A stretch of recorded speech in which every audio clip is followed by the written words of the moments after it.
นี่ก็ได้หอยแอปเปิ้ลแล้วก็มะเกี้ยแต่บะหมี่แอปเปิ้ลก็มาเกี้ยงเมื่อวานนี้สีดองเอาไปอันนั้นไปให้กระหอกปลา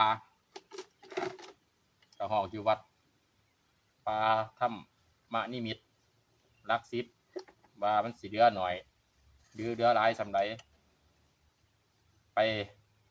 เบิ้งแล้วก็ไปส้มพร้อมกันหรือว่ากระหอกปลามันสิมากินอยู่บ่หวังไว้แต่ว่าเฮ็ดข้างไว้แล้วล่ะเฮ็ดข้างเฮ็ดทางไว้แล้วแต่ครับไปส้มกันว่ามันสีมากินหลายอยู่บ่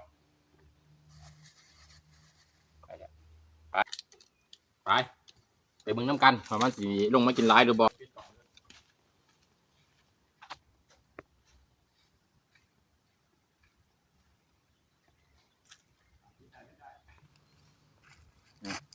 มาเบิ่ง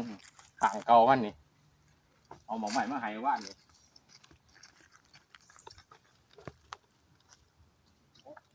โอ้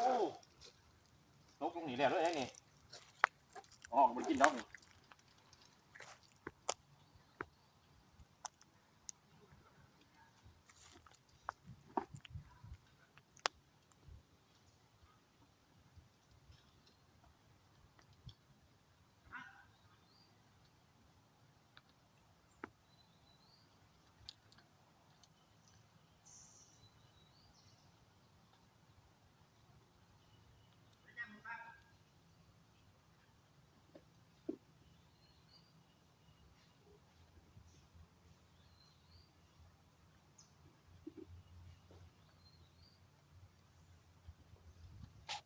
คิดยากว่ะ